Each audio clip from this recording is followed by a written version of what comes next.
Ayan, magandang hapon po sa inyong lahat or magandang araw po sa inyong lahat. Andito po tayo ngayon sa hipag ko sa Tarlac. Dahil ilang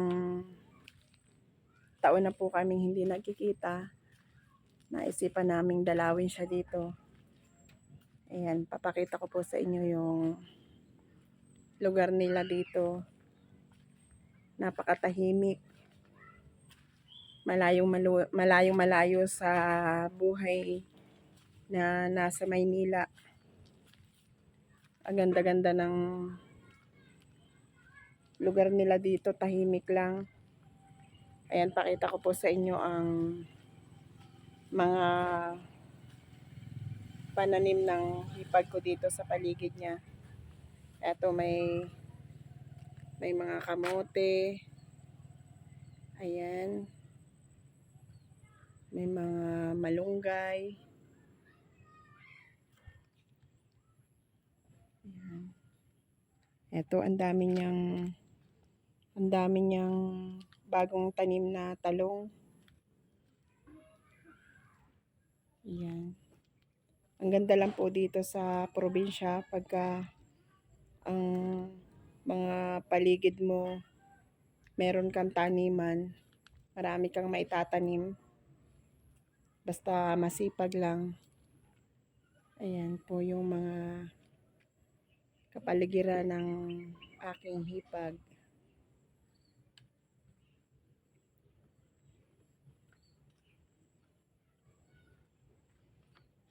Ang daming pwedeng mga gulay-gulay na pagkukunan. Ayan. At ito pa, mga siling, kung tawagin sa amin super anghang po ng sili na to. Wow! Ayan.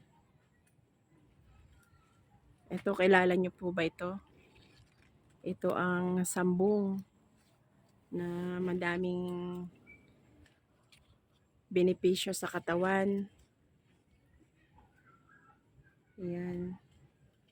Kaya kung kayo po masipag at may ganito kayong lupain sa inyong probinsya, mas maganda pa rin po na tumira sa probinsya kaysa nasa syudad kayo. Dahil pag nasa syudad kayo, puro bili lang ang mangyayari sa mga gulay na pang araw-araw nyong gagamitin. Pag nasa probinsya kayo, basta masipag lang, ayan, marami kayong pananim na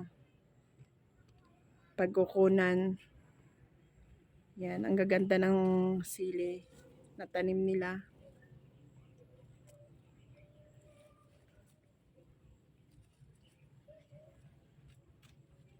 Yan.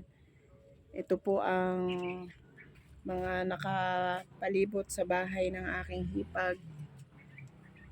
Ayan, papakita ko po sa inyo.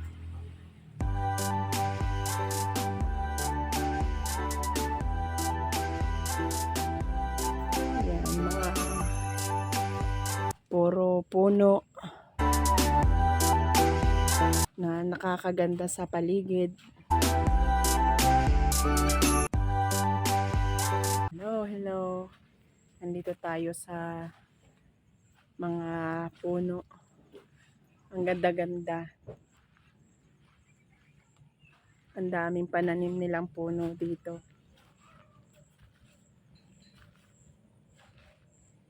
Yan, pakita ko po sa inyo ang daming mga puno na magaganda.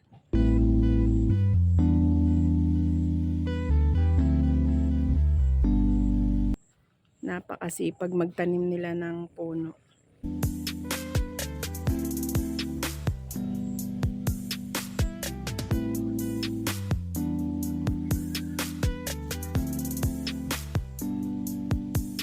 Napakalawak ng kanilang taniman.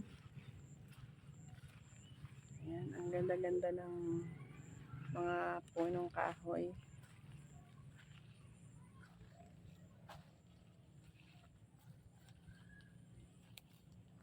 Ito talaga ang kagandahan sa probinsya pagka malaki ang mga lupain. Maraming pwedeng itanim. Ayan yung dragon fruit nila, hindi pa masyadong malaki. Ayun yung dragon fruit na mga tanim nila.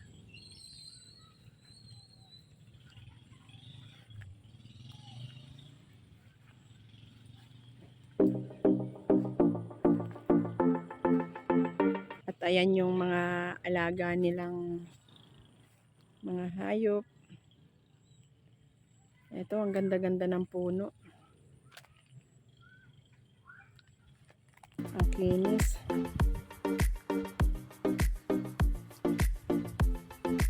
Ayan. Iikutin po natin ang kanilang lupain na napakalawak.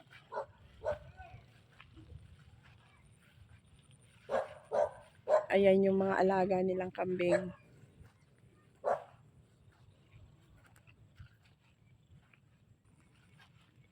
Ayan. Iikutin natin ang kanyang kalupaan habang sila nagkukwentuhan doon. Ang inyong kabikulana naman hindi mapakali dahil hindi ako sanay ng nakaupo lang. Kaya mag-iikot-ikot ako dito sa hacienda ng aking hipag. Yan, napakalawak ng kanilang lupain. Yan, hanggang dun po.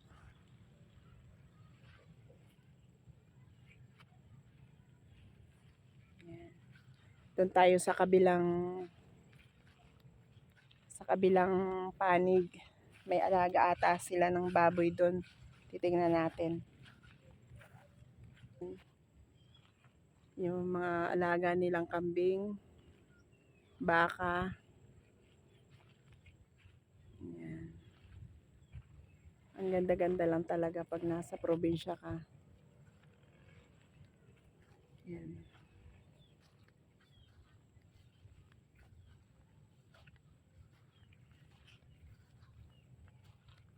Ayun yung baka nila.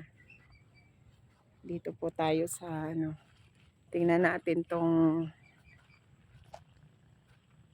kanyang babuyan.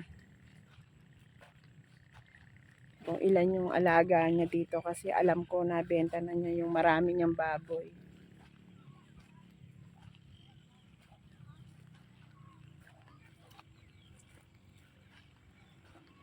Ikot-ikotin natin ang kanyang hacienda. Ayan, marami silang alagang manok.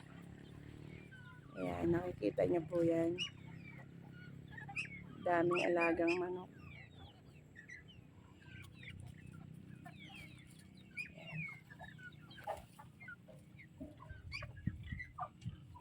May itik, may bibi, may manok. Ayan, natakot na sa inyong kabikulanang mga alaga.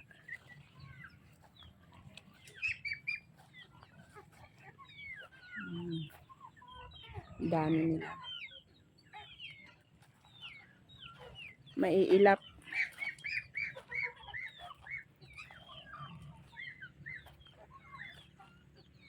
Titingnan natin yung mga alagang baboy ng aking hipag.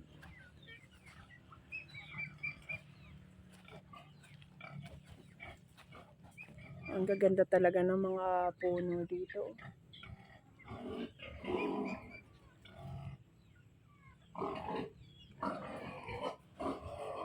Tingnan po natin yung baboy.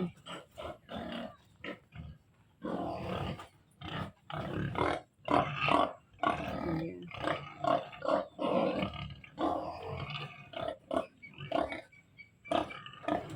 Ayaw ko nang kumabila kasi parang baka may ahas. May puno ng kawayan. Baka mamaya may ahas.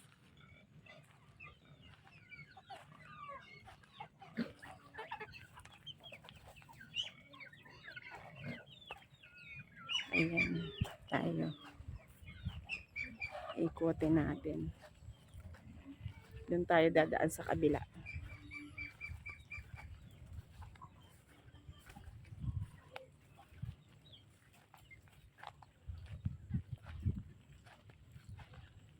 Ayan, may mga bago silang tanim na mangga. Ayan. Pakita ko sa inyo.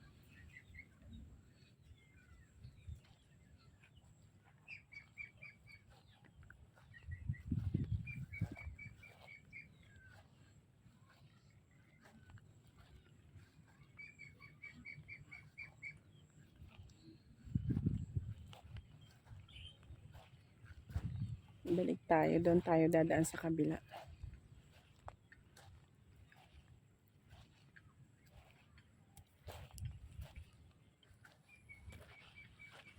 Ayan. Doon tayo dadaan sa kabila kasi takot akong dumaan doon sa may mga kawayan. Baka mamaya may ahas palang malaking nakaabang. Kaya dito tayo dadaan sa kabila. Titingnan natin yung mga iba niyang pinagkakaabalahan sa araw-araw.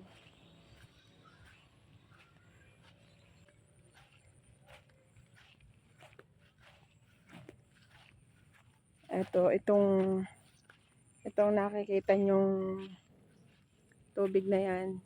Yan. Marami daw isda dyan. Tilapia saka dalag ang nakalagay dyan.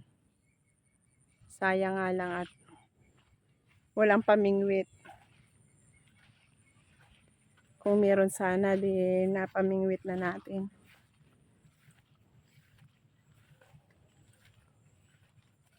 Ayan.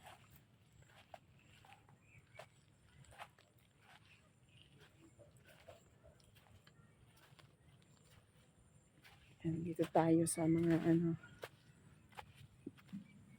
ilalim ng puno. Ayan yung mga dragon fruit na tanim niya.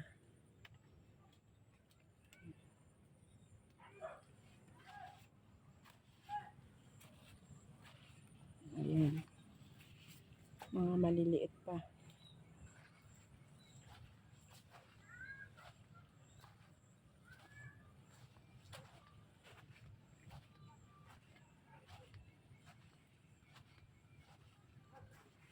Ayan, nakita niyo. Ayan, dito tayo dadaan sa kabila. Iikotin natin ang hasyenda ng aking hipag. Na kung nakikita nyo, marami silang pananim. Ayan. Libre na sa papaya. Kulang na lang ang kakataing manok. Ayan, dito tayo. Titingnan natin sa kabila. Mas marami pang puno dito sa kabila.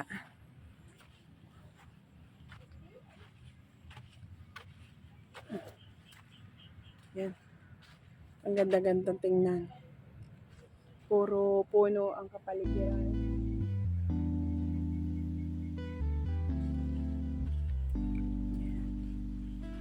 Ayan, nakikita nyo.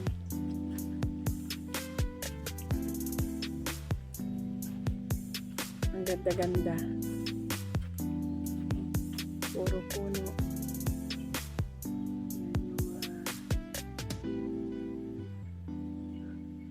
Hindi talaga may inip yung hipag ko dito. Dahil kahit probinsya, maraming pwedeng itanim. Maraming pwedeng pagkaabalahan. Yan. Yan, ang ganda-ganda ng mga puno.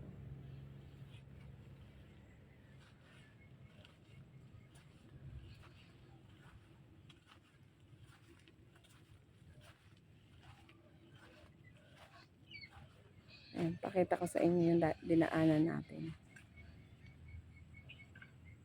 Ayan yung kanina.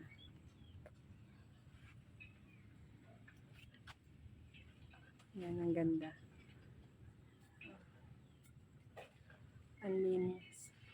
Napakasipag kasing magwalis ng hipag ko.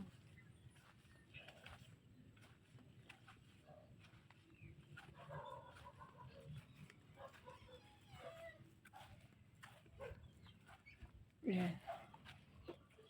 Ito yung katabi niyang kapitbahay niya rito sa kabilang lupain.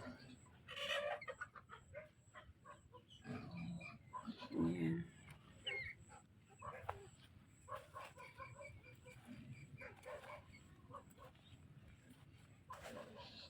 Napaka